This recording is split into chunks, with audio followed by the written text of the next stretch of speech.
This is Changing Channels with Larry Walsh, the Channelnomics podcast that connects you with channel chiefs, thought leaders, and executives about what it takes to get the next generation of tech to market.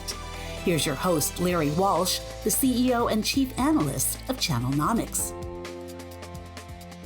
Hey everyone, thanks for dropping in again to Changing Channels. As the lady said, I'm Larry Walsh, and as a regular viewer of this podcast, or if you're just joining us, you hear us talk about channels. Well, I get asked all the time, what is a channel?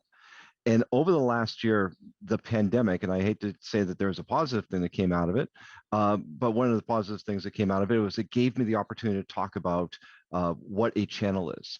And how did that happen? Well, we ran out of toilet paper. And through the example, we were able to say to people, or I was able to say to people, it's like, look, everything goes through a channel. Toilet paper, which didn't show up in your supermarket shelves, had to come from somewhere. It was not just coming in from a manufacturer, nor did you buy from a manufacturer. Now, why do I bring this up now? Is because depending on what type of product you're looking at, between 70 and 90% of everything that you touch came to you through a channel. And they come to you through various forms of sellers. From the original procurer of the raw materials that go and sell it to a factory, to the distributors and the manufacturers that create a product, to the distributors that sell it downstream, to a reseller or retailer that ultimately give it to you. So about 70 to 90% of everything we touch came through some form of a channel. And all of that product creates a dollar transaction amount with each time it gets handed off.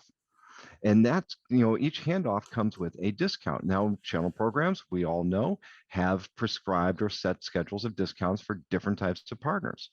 And you would think that by design, that should be the end of it, but it's not. As much as somewhere around 80% of all sales to the channel go through something called non-standard pricing, or what many call special pricing. It's the extended discounts that come with selling or negotiating. So when partners get into competitive situations with their customers, in addition to the discounts that they get endemically by being part of a channel program, they then go to the manufacturer, the vendor, and say, well, look, we need a little bit more in order to win the deal. Surprisingly, for some products, those special discounts will bring the strike price of a product through the channel down to as low as 20% of the original of the list price. So 80% off. We've seen them between 65 to 85%, but somewhere in that range, 60 to 80%. The reason why I bring this up is because we see this everywhere, which led me to the question, what does the actual price matter? What is that? What does it matter to have a list price in the first place when everything is going to get negotiated? And that's why I invited my friend, Mark Stiving, the chief pricing educator at Impact Pricing, to join us to talk about this. And I got to tell you, Mark is one of the smartest guys I know when it comes to the entire art of pricing and pricing strategy. So with that, Mark, I want to thank you for joining us here on Changing Channels. Thanks, Larry. It's going to be an interesting exploration of a topic. An interesting topic indeed. As everyone knows that these are loosely scripted podcasts. This is not something that I've come into this with only one agenda, which is to learn more about the art of pricing from you, Mark, and to share what you know, but also to answer that question. If we're going to discount the hell out of everything to the point of where you see the actual price being 60 to 80% off, what does that list price actually mean? Okay, so the question, let's answer that question first, and then I want to talk about how I see pricing through a channel and see if we can tie all this together. Sure. But the easiest thing to know when we think of what does a list price mean is in economics, we often call that a reference price. It's the price that someone has in their mind that says, oh, this is the most I would have to pay for this product. In the world of behavioral economics, people love gains. They love winning something. And the fact that I told you that this product is $100 and then you can buy it for $80, you saw that as a $20 discount. We actually call that transaction utility. You got utility, you got a positive benefit out of the fact that you paid less than the list price. And so just the act of having the list price helps us sell more product, even if we know we're going to sell below that list price. There are some products, for example, large ERP software. The manufacturer sells direct to the buyer, and the average discount is probably 75% discounts, which says to you, no one's paying list price, but the procurement people know this is what we've got to go get to. And so they're driving that price down. And by the way, procurement people also get bonuses based on the size of the discounts they give or they're able to achieve. And so for these reasons, having a list price makes a lot of sense, even if people aren't buying at that price.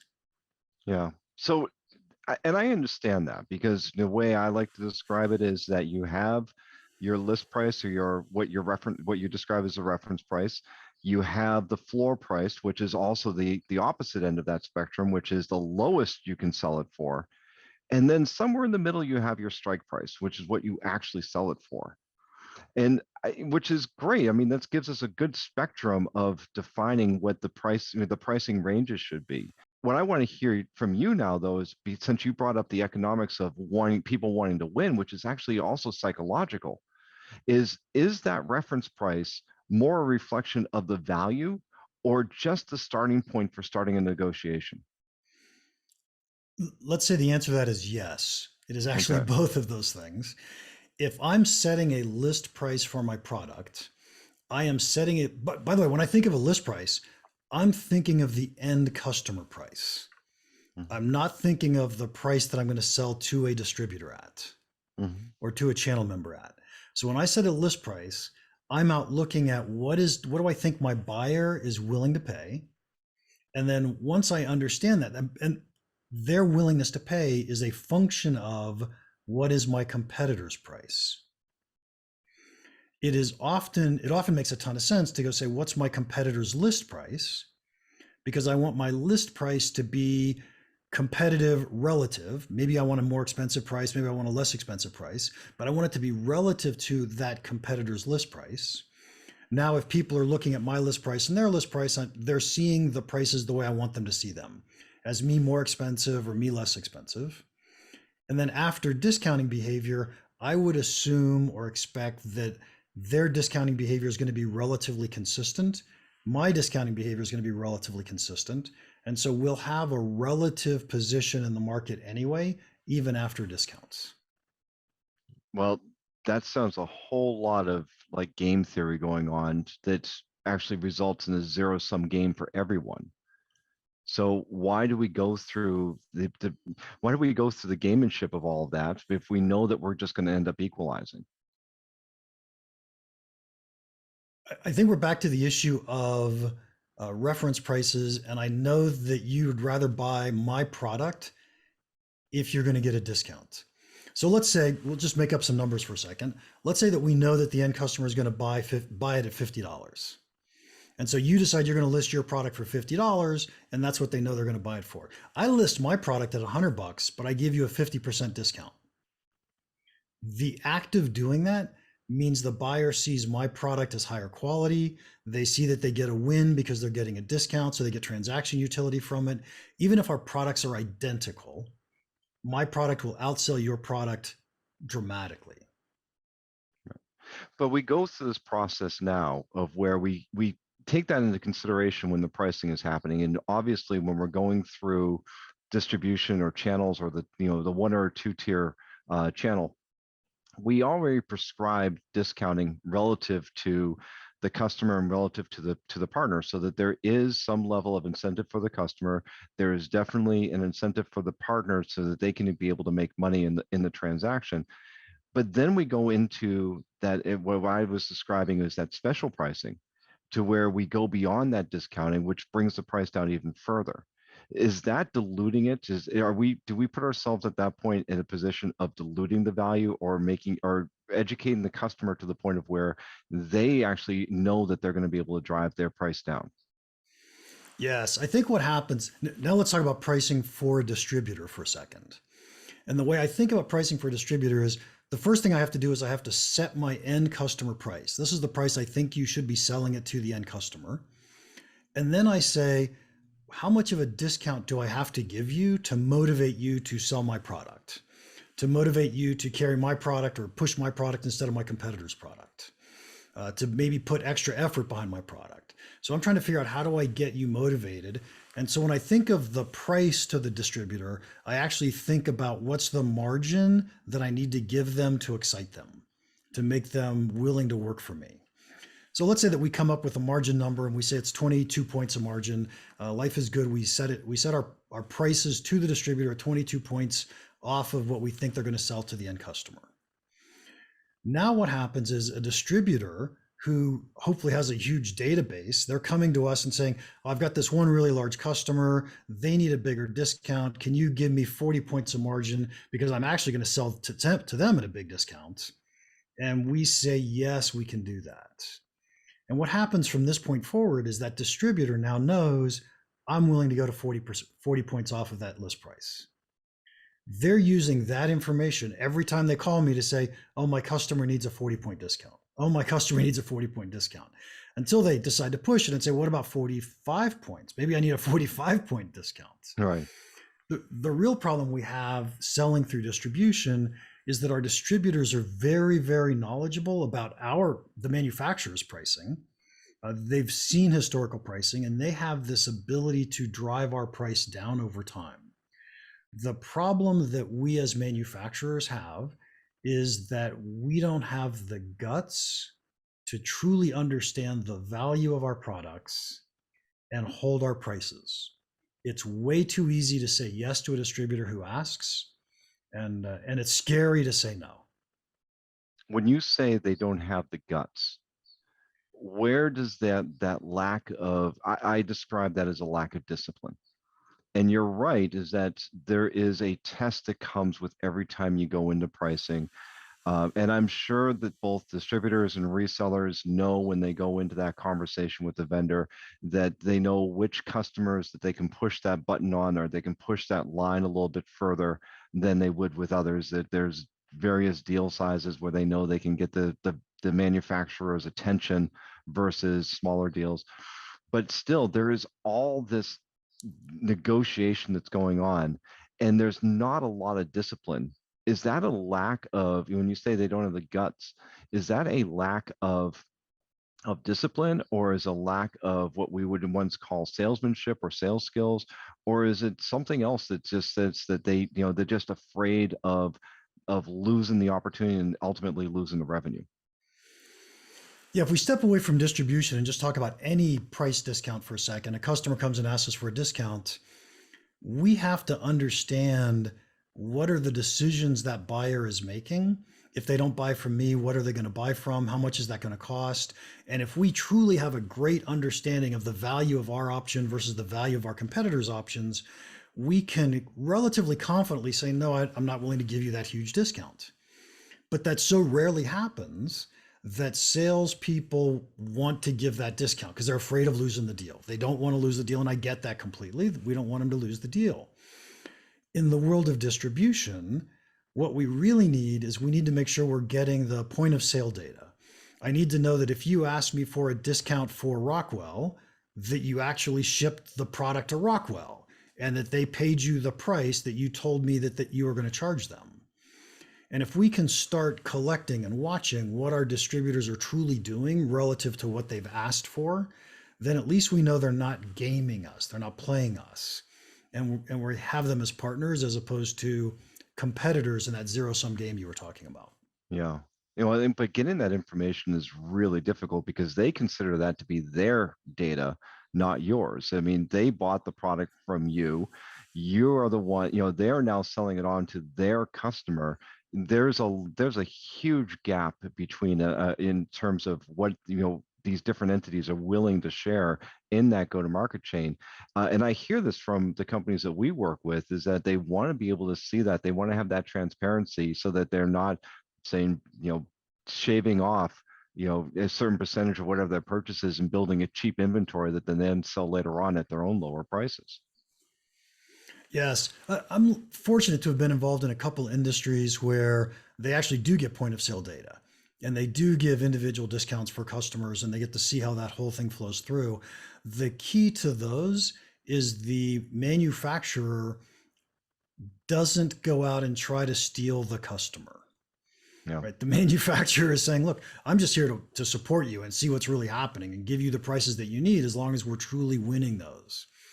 But I think if the distributor isn't willing to share that level of information, then as a manufacturer, my expectation is they're buying more volume at the price that they wanted, the discounted price they wanted, so that they can sell it at list price to somebody else. And now they're making more margin on my product than what we had agreed was a fair number. Yeah. Somebody asked me once, what do I charge for my services? And I jokingly said, well, we start at $1 billion, but we can always negotiate. Uh, and the reason why I share that, and yes, everyone, it's a joke. I don't charge $1 billion for anything, but there is a temptation to overinflate that reference price so that you can overinflate the discounts. So is there a danger in that? Is that to overextend that list price or that top line price, so that even though everyone knows you're going to discount and you're going to negotiate, that you actually might price yourself out of the conversation entirely? Absolutely. So we're back to the issue that says, let's say that I have a $100 list price and you have a $50 list price. If somebody's just looking at list prices, your product looks like it's half the price of mine, and so mine looks way too expensive. It had better be a really good product, even though I'm willing to discount it to 50 points. The key here, from what I've seen, is different industries essentially have standard discounts that they go with. And so think about buying a car. Every time we go buy a car, as a consumer, it's one of the few things that we negotiate for. But we rarely pay list price for a car.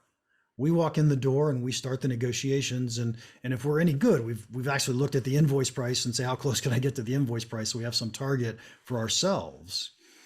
And that difference between invoice and list price then is kind of the standard industry discount that they would expect to be giving. And that's true for almost every industry you can look at. So Mark, we're seeing a lot of shift in terms of the buying patterns and a lot more of the sales cycle. And this has been going on for years, but it's accelerating. But the sales cycle doesn't start when a buyer reaches out to a seller. The sales cycle starts somewhere back with the search engine of Google, some influence that exactly just said they're already researching before they get to a salesperson. The shift to online selling, the shift to marketplaces is somewhat having an impact on, or at least perceivably should be having an impact on that. How does setting prices online differ than saying the having the price book that only the salesperson had access to for the in the traditional way of selling? How does that change in terms of setting pricing and pricing strategies? So the key difference is when you have a salesperson, the salesperson theoretically is there to negotiate price. They're there to be able to discern what's your willingness to pay and how do I get as close to that as I possibly can. When we go online, one of two things is happening. Either we're delivering the exact same price to every customer, or we've got some type of algorithm that we've created that says, if you use a Mac, you pay a higher price than if you use a PC. And so we've collected some data to try to estimate your willingness to pay, and we set different prices around that data. It could be regional, it could be, as I said, the type of computer you use, it could be what's in your cookies. Mark, you actually have a new book out. I failed to say this earlier, but you have a new book called Win, Keep, Grow: How to Price and Package to Accelerate Your Subscription Business. It's actually out on Kindle, out on Audible, and coming out on hardcover in October, correct? Absolutely. Yes. Yeah. So tell us a little bit about the book and what do you mean by being able to price and package for subscriptions? As I've talked about this book, after writing it, I realized that there's really three huge frameworks that we've written into the book that are very powerful for anybody who's trying to do, let's just call it recurring revenue, not even subscriptions. The first one is the title of the book, Win, Keep, Grow. And that is, we have to win customers, we have to keep customers, and we have to think about how to grow customers. You've probably heard the phrase land and expand. So the expand part is the growing customers. A lot of companies give that lip service. Very few companies actually go do that and do that well. The second framework that's in the book, which I find amazingly powerful, are these three value levers that we as companies have to figure out how much value can we deliver and capture from our marketplace. And those three value levers are: what's the market segment you're going to go after? How clearly can you define that?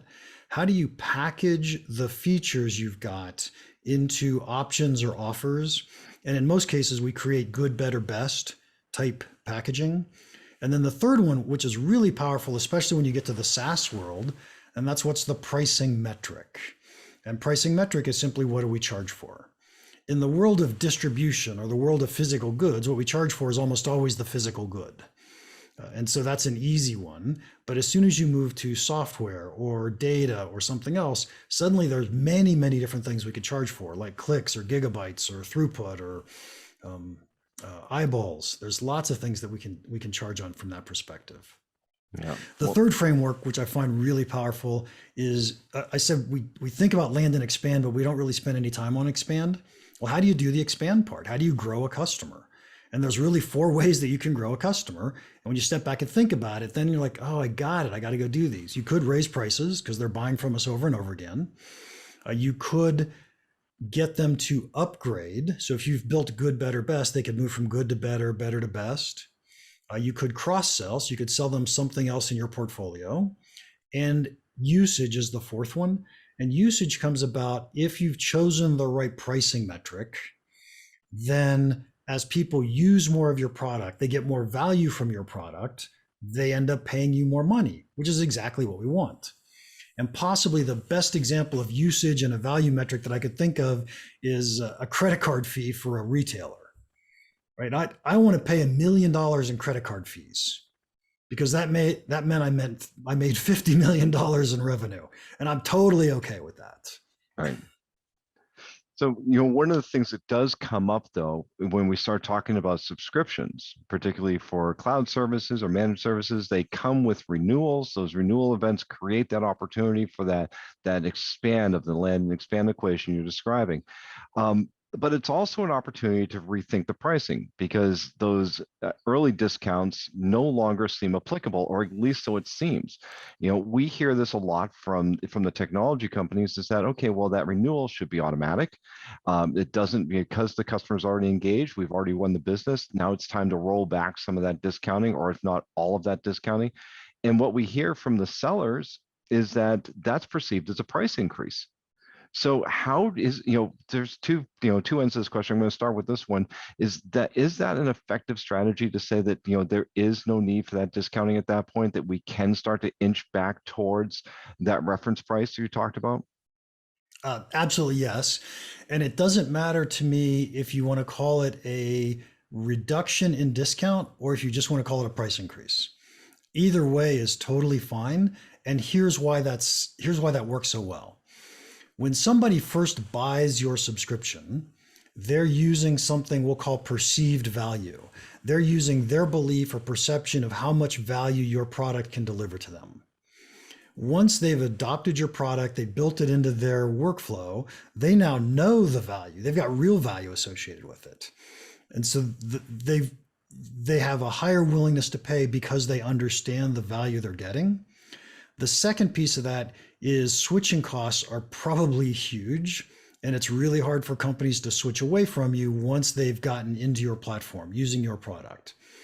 For both of those reasons, there's lots of room for us to raise prices or reduce discounts if that's the way you want to look at it. Yeah. And so should that also be part of the strategy ultimately, is that over time that the manufacturers or software publishers or cloud providers, that they should be looking towards over the lifetime of the engagement of inching back or reclaiming that discounting or that lost margin? Let me say yes, but I'll say that the other growth metrics or the other growth levers are probably stronger than just increasing prices. The fact that I could get you to upgrade from a low-level package to a mid-level package, and I can raise your price dramatically when I do that, that's going to make much more revenue for me than raising your price 5 points or 10 points year after year. So I would be thinking about those other levers way more than I'd be thinking about how do I increase price. Is there, and when we're talking about discounting, because like there's something that's appealing to me about, just right pricing. I get this question often, can't we get to first time right pricing or just right pricing? Can't we just set a price and use something else as the alternative to deep discounting to win business?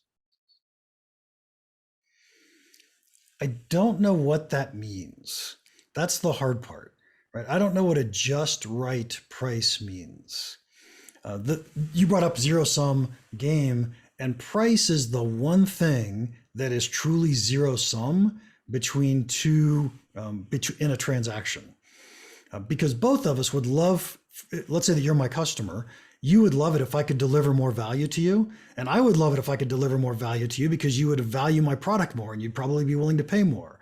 So we're both trying to drive value up, but when it comes to the price, I want to drive the price up, you want to drive the price down. That's where the zero sum game comes in. And so what's the right price? Is it halfway between my willingness to accept and your willingness to pay? And how do we know what those two numbers are? I don't know what a just right price means. Yeah, no, it's a fair, and honestly, I don't know what it is either because, just getting to that right price that first time, because it's often a goal to simplify pricing, to get to that right price the first time you touch it. It seems like such an elusive target because we know that there's always going to be pushback. Yeah, customers are always asking for discounts, no matter what happens. Let's pretend that you actually do say, I want to come up with the just right price, and you set your price at $100. You take it into a customer that's going to buy 1 million of those, and the last thing they're going to do is buy 1 million of them at $100. They're going to negotiate. They're going to drive for discount, and so that just right price just went out the window. Yeah. Mark, it's great having you on talking about this. You also have your own podcast, which I say I've been on it. Where can we find that? Wherever any podcasts are shown, but it's the name of it is Impact Pricing. Excellent. And your book again is coming out. The Win, Keep, Grow will be coming out in hardcover in early October, but you can get it early digitally and audibly today. So everybody should go check that out. Mark Stiving, who is the Chief Pricing Educator at Impact Pricing. Thanks for joining us again on Changing Channels. I really appreciate you sharing your insights on what this means in terms of the relation of setting prices to discounts and how this is always going to be a game that we're going to have to play in perpetuity. It has been a fascinating conversation too. Made me think. Very good. Thanks again, Mark, and thanks everybody for joining in for another episode of Changing Channels. Stop in again next time. Thank you for joining Changing Channels with Larry Walsh, a production of Channelnomics, with the support of our production team at Modern Podcasting. If you've enjoyed today's episode, hit the like button, subscribe wherever you get your podcasts, and share with your friends. For more information about Channelnomics services and insights, follow us on Twitter and YouTube, and check out our website at channelnomics.com. Channelnomics is a registered trademark of, and Changing Channels is copyright by 2112 Enterprises, LLC.